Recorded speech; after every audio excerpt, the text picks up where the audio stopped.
Welcome all of you. कल हमने देखा था राजस्थान अध्ययन की जो 6th क्लास की बुक थी उसका पहला लेसन देखा था। आज दूसरा लेसन है जिसका नाम है राजस्थान का इतिहास। देखिए, इस पहले पेज में इंपॉर्टेंट चीज़ ये है कि इसमें लिखा है कि प्राचीन काल में राजस्थान विभिन्न जनपदों व अंचलों में विभक्त था। ये आपको पता है, अलग अलग नाम थे, मालव जनपद, यौध्य जनपद, मत्स्य जनपद एट्सेट्रा। इसके बारे में पढ़ेंगे इस वीडियो में। देखिए, ये मैप ठीक से देखिए। आरएस प्रीलिम्स में सीधा सीधा ये मैप दे सकते हैं और यहाँ पे डॉट, ऐसे डॉट दे सकते हैं, किन स्थानों को सूचीबद्ध कीजिए। तो आपको पता रखना कि ये तो है जांगल प्रदेश, ये है मरुकांतर, ये मत्स्य प्रदेश और ये सूरसेन प्रदेश। क्लियर। और ये महाकाव्यकालीन राजस्थान, देखो सीधा सीधा क्वेश्चन पूछा जाता है, जैसे आरएस प्रीलिम्स में पूछा जा सकता है कि महाकाव्यकालीन राजस्थान के किन्हीं 4 जनपदों के नाम बताइए। तो वो है मरुकांतार, जांगल, मत्स्य और सूरसेन। ठीक है, मरुकांतार, जांगल, मत्स्य और सूरसेन, ये महाकाव्यकाल मतलब महाभारत और रामायण कालीन ये जनपद है। अब देखिए, पहले पढ़ते हैं अपन मरु प्रदेश। ऋग्वेद में इसका उल्लेख है, रामायण में उल्लेख है, चरक संहिता में, महाभारत में और बृहद संहिता में मरु प्रदेश का उल्लेख है। मरु प्रदेश आर्यों का प्रारंभिक जनतंत्र था, ये एक लोकतंत्र था, डेमोक्रेसी थी। ठीक है, जिसमें वर्तमान में बीकानेर, नागौर, चूरू, गंगानगर, जैसलमेर, बाड़मेर के कुछ भाग सम्मिलित थे, इसमें आते थे। ठीक है, तो मरु प्रदेश में कौन कौन से आते थे? बीकानेर, नागौर, चूरू, गंगानगर, जैसलमेर और बाड़मेर का पूरा एरिया मरु प्रदेश कहलाता था। अब जांगल, देखिए बीकानेर, नागौर और जोधपुर का कुछ भाग इसमें आता है जांगल प्रदेश में। ठीक है, इसकी राजधानी अहिछत्रपुर थी, जिसे वर्तमान में नागौर के नाम से हम जानते हैं। ठीक है, और पौराणिक आख्यानों के अनुसार यादव वंश के बलराम और श्री कृष्ण द्वारिका जाते समय इसी क्षेत्र से गुजरे थे। सीधा क्वेश्चन आ सकता है कि पौराणिक आख्यानों के अनुसार यादव वंश के बलराम और श्री कृष्ण द्वारिका जाते समय किस क्षेत्र से गुजरे थे? तो वो जांगल प्रदेश से गुजरे थे। ठीक है, अब है मत्स्य।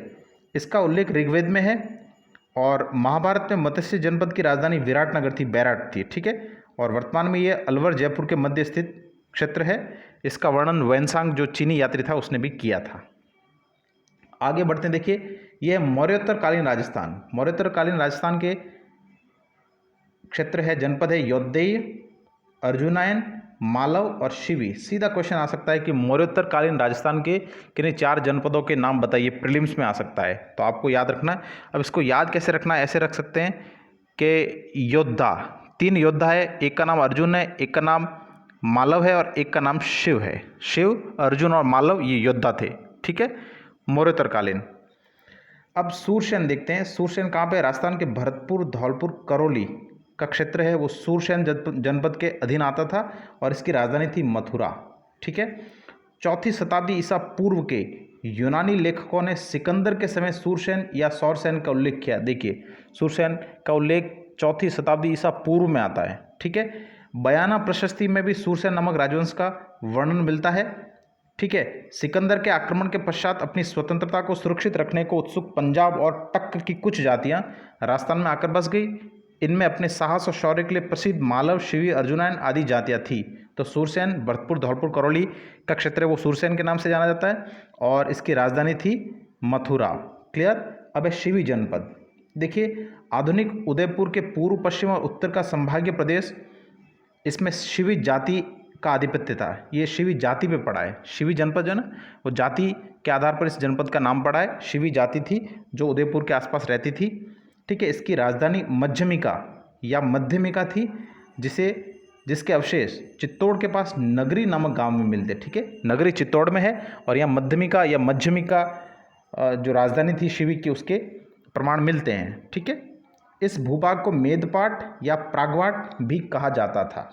ठीक है, अब है अर्जुनायन। देखिए, भरतपुर अलवर प्रांत के अर्जुनायन अपनी विजयों के लिए प्रसिद्ध, ये भी एक जाति थी। अर्जुनायन शिवी जाति थी, अर्जुनायन जाति थी। ठीक है, अर्जुनायनों ने क्या किया था? मालवों के साथ मिलकर विदेशी क्षत्रपों को परास्त किया था। वेरी इंपॉर्टेंट, मालवों के साथ मिलकर विदेशी क्षत्रपों को परास्त किया था अर्जुनायन ने, और ये भरतपुर अलवर के आसपास रहते थे। अब है अर्जुनायन। देखिए, भरतपुर अलवर प्रांत के अर्जुनायन अपनी, ये हमने पढ़ लिया अर्जुनायन। ठीक है, अब है मालव। तो मालवा की शक्ति का केंद्र जयपुर के निकट नगर था। नगर जो टोंक है ना, टोंक में स्थित है नगर, नगरी थी वो चित्तौड़ में स्थित थी और नगर है वो टोंक में, ठीक है। और कालांतर में ये अजमेर, टोंक, मेवाड़ क्षेत्र तक फैल गया मालव, ठीक है। टोंक, प्रतापगढ़, झालावाड़ का क्षेत्र मालव देश के अंतर्गत आता था। मालवों की दिग्विजय का यूप अभिलेख नानसा में, जो नानसा यूप अभिलेख है ना, इसमें मालवों की दिग्विजय का वर्णन मिलता है। मोस्ट इंपॉर्टेंट चीज़ है, मालवों की दिग्विजय के बारे में किस अभिलेख में वर्णन मिलता है, तो वो है नानसा यूप अभिलेख भीलवाड़ा, ठीक है। अब यौद्धेय, राजस्थान के उत्तरी भाग का भी यौद्धेय भी एक शक्तिशाली गणतंत्री कबीला था, ये भी लोकतंत्र था। संभवतः यौद्धेयों ने ही उत्तरी राजस्थान के कुषाण शक्ति को नष्ट किया था। तो कुषाणों को उत्तरी राजस्थान में कुषाणों को रोकने वाली जाति थी यौद्धेय जाति, ठीक है। गुप्त काल, देखो अब इंपॉर्टेंट चीज़ 2 नंबर की ये क्वेश्चन आ सकता है, वो बता रहा हूँ मैं आपको।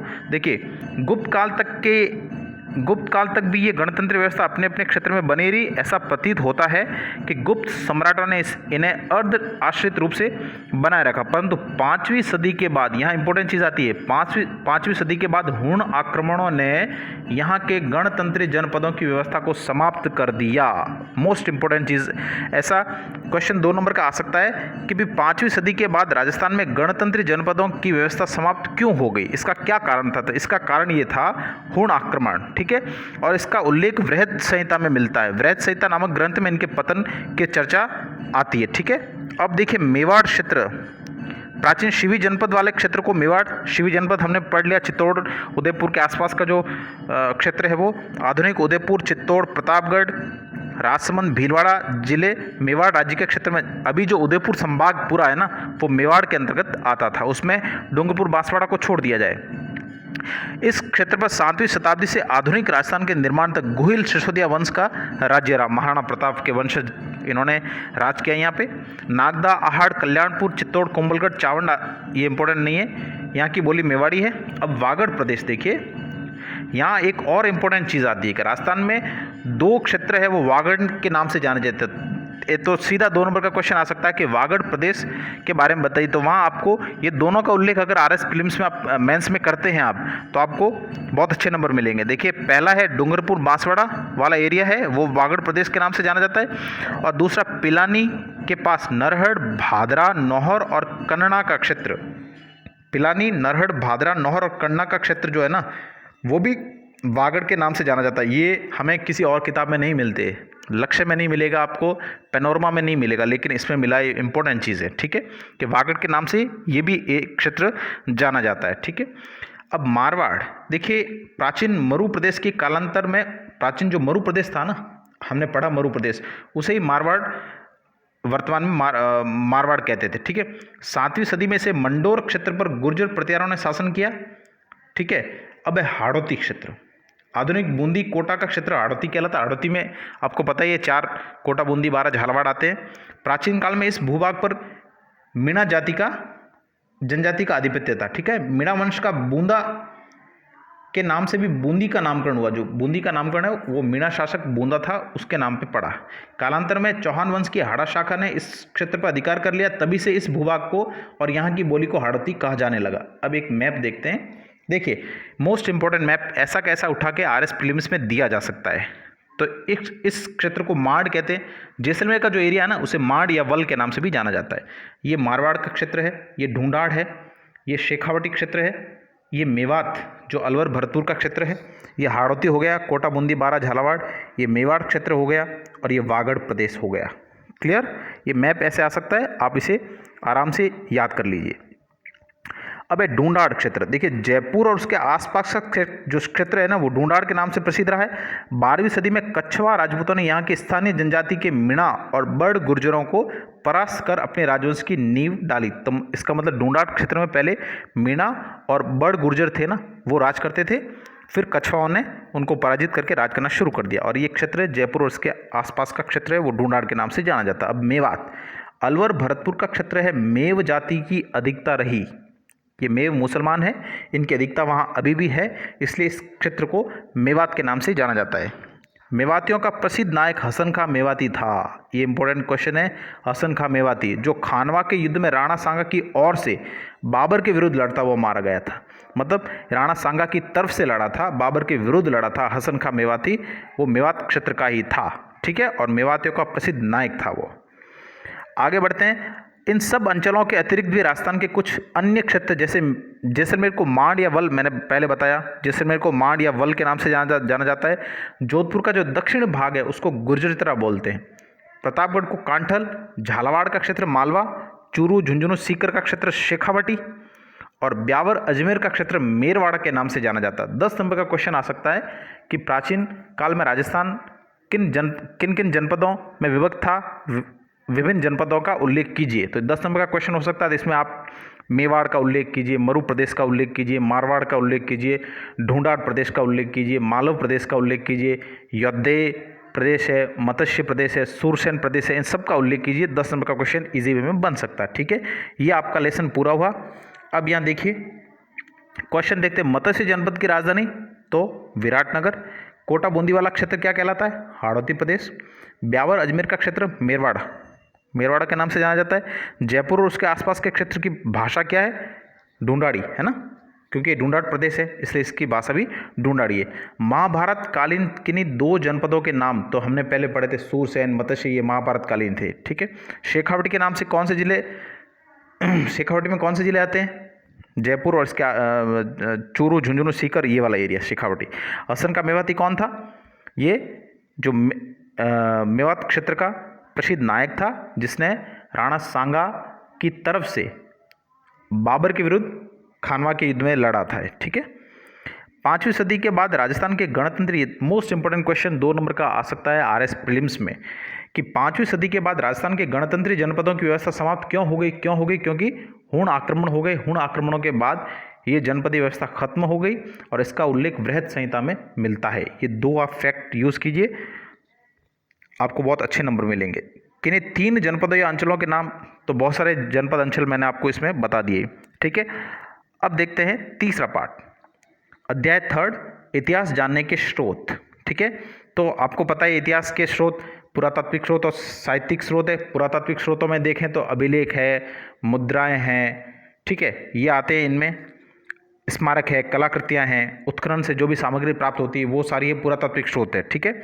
अब इसमें अभिलेख देखिए, पुरातात्विक स्रोत पहले पढ़ते हैं, इसमें अभिलेख में क्या है कि पत्थर की पट्टिकाओं पे जो लिखे जाते हैं, पत्थर के बड़े बड़े खंडों में लिखे जाते हैं, स्तंभों में लिखे जाते हैं, भवन गुफाओं में लिखे जाते हैं, ठीक है, मूर्ति प्रतिमाओं में, स्तूपों, मठों, तालाबों, खेतों की बड़ी खड़ी शिलाओं, ताम्रपत्रों पे उत्कीर्ण किए हुए मिलते। कौन? अभिलेख, ठीक है। ठीक है, अब देखिए अभिलेख से ये क्वेश्चन 2 नंबर का इंपॉर्टेंट आ सकता है आरएस मेंस में, कि अभिलेखों की उपयोगिता बताइए। तो हमको पता होना चाहिए अभिलेखों से तत्कालीन समाज की सामाजिक व्यवस्था का पता चलता है, राजनीतिक व्यवस्था का पता चलता है, आर्थिक व्यवस्था का पता चलता है, ठीक है। सांस्कृतिक जीवन के बारे में हमें जानकारी मिलती है, राजाओं के नाम, राजाओं रानियों राजकुमारों के नाम मिलते हैं हमें, ठीक है। तो देखिए कि इन अभिलेखों में शासक, उनके आश्रित लोगों, रानियों, राजकुमारों, सामंतों आदि के नाम, घटना की तिथियों, शासन कार्यों और आज्ञाओं का उल्लेख मिलते हैं। साथ ही इनसे तत्कालीन सामाजिक, राजनीतिक, धार्मिक, सांस्कृतिक जीवन आदि की जानकारी भी मिलती है। तो ये 2 नंबर का क्वेश्चन हो सकता है, आपको 2 फैक्ट्स यूज़ करने हैं। अब प्रमुख अभिलेख देखिए, इसमें नगरी अभिलेख, कंसवा अभिलेख, घटियाल अभिलेख, किराड़ू अभिलेख, इसमें नॉर्मल दे रखा है, तो ये हमें दूसरे रेफरेंस बुक में मिल सकते हैं, ठीक है। इंपॉर्टेंट चीज़ ये है कि इसमें चीरवा का शिलालेख वो रावल समर सिंह के युग की जानकारी देता है। तो सीधा क्वेश्चन आ सकता है कि चीरवा के शिलालेख में किस शासक के बारे में जानकारी मिलती है? तो वो है रावल समर सिंह के बारे में जानकारी मिलती है, ठीक है। आगे बढ़ते हैं। स्मारक में क्या क्या आते हैं? दुर्ग आते हैं, भवन आते हैं, विहार, मठ, चैत्य, स्तूप, मंदिर, समाधि, बावड़ी, कूप आदि इसमें आते हैं, ठीक है। स्मारकों से भी वही स्थापत्य कला के बारे में जानकारी मिलती है, धार्मिक विश्वास क्या थे उसके बारे में जानकारी मिलती है, उपासना पद्धति क्या है उसके बारे में जानकारी मिलती है, मनुष्य की चेतना और समृद्धि का ज्ञान भी करवाते हैं स्मारक हमें, ठीक है। अब है मुद्राएं, यहाँ से 2 नंबर का क्वेश्चन आ सकता है। मुद्राओं, देखिए मुद्राओं अथवा सिक्कों, छापाओं या प्रतीकों से किसी भी काल विशेष की राजनीतिक, धार्मिक, आर्थिक स्थिति का पता चलता है। देखिए मुद्रा है, अभिलेख है, ये कैसा भी क्वेश्चन आया तो आप सीधा सा देखिए कि उसमें तत्कालीन आर्थिक स्थिति की जानकारी मिलेगी, तत्कालीन राजनीतिक स्थिति की जानकारी मिलेगी, तत्कालीन सामाजिक स्थिति की, सांस्कृतिक स्थिति की जानकारी हमको मिलती है। ठीक है। अब मुद्राओं पर अंकित चिन्ह, भाषा, लिपि, सन, संवत, नाम सहित धातु की शुद्धता, नाप तोल आदि से हमें उस समय की समृद्धि का ज्ञान होता है। इम्पोर्टेंट कि किस तरह से नाम लिखे जाते हैं, कैसी धातु, मतलब सोने के अगर ज़्यादा सिक्के हैं इसका मतलब वो क्षेत्र था वो बहुत ही समृद्ध क्षेत्र है। ठीक है। सोने के सिक्के कम वहाँ पे मुद्रित किए जा रहे हैं, इसका मतलब उस राज्य की समृद्धि, उस राज्य की स्थिति ठीक नहीं है। ऐसी जानकारी हमें सिक्कों से मिलती है। सिक्के राज्य और शासक की शक्ति के सूचक भी होते हैं। ठीक है। आहड़, रैड, बैराट, रंगमहल, सांभर, सुखाड़िया आदि से उत्खनन से प्राप्त सिक्के मुद्राओं से क्षत्रपों, मालव, चौहान, गोहिल आदि राजवंशों, मतलब जिस राजवंश में सिक्के बने हैं उस राजवंश की हमको जानकारी मिलती है। अब बर्तन और कलाकृतियाँ। ठीक है। बर्तन, हमें ऐसे बर्तन भी प्राप्त होते हैं जिनकी बनावट, पॉलिश, रंग आदि उस काल की उत्कृष्ट कला को दर्शाते हैं। इसमें कोई इंपॉर्टेंट चीज़ लिखी नहीं। इसमें यह है कि गणेश्वर की ताम्र संस्कृति के अवशेष, जोधपुरा व नौह से प्राप्त काले व लाल मृदबांड, आहड़ व गिलुंड से प्राप्त प्रस्तर, फलक आदि में कला कौशल देखा जा सकता है। इतना इंपॉर्टेंट चीज़ नहीं है इसमें। ठीक है। ये बर्तन जो प्राप्त हुए हैं आप देख सकते हैं। अब ताम्रपत्र, 2 नंबर का क्वेश्चन आ सकता है कि ताम्रपत्र से आप क्या समझते हैं। तो तांबे के छोटे छोटे पत्थरों पर खोदे गए लेखों को ताम्रपत्र कहते हैं। इस तरह से पत्थर होते थे ताम्र के और उस पर लेख ऐसे लिखे जाते थे, वही ताम्रपत्र है। ठीक है। इन्हें दान पत्र भी कहा जाता था क्योंकि ये दान पुण्य से संबंधित होते थे, इसलिए इन्हें दान पत्र भी कहा जाता था। अब देखो जो शासक ये ताम्रपत्र जारी करता था वो अपना, उसका नाम होता था, जिसके नाम जारी होता था उसका नाम भी उस पर अंकित होता था। गांव के बारे में, उस ज़मीन के बारे में, उस ज़मीन का क्या प्रकार था, कितनी कैसी फसलें उस पर उगती थी, उसके बारे में भी इस ताम्रपत्र पे लिखा जाता था। ठीक है। अब साहित्यिक स्रोत, पुरातात्विक स्रोत हमने पढ़ लिए, अभिलेख पढ़े, मुद्रा पढ़े, बर्तन पढ़े। ठीक है। ये सारे उसमें पुरातात्विक स्रोतों में पढ़ लिए। अब साहित्यिक स्रोत, तो देखिए इतिहास जानने में साहित्य की भूमिका बहुत महत्वपूर्ण होती है, आपको पता है।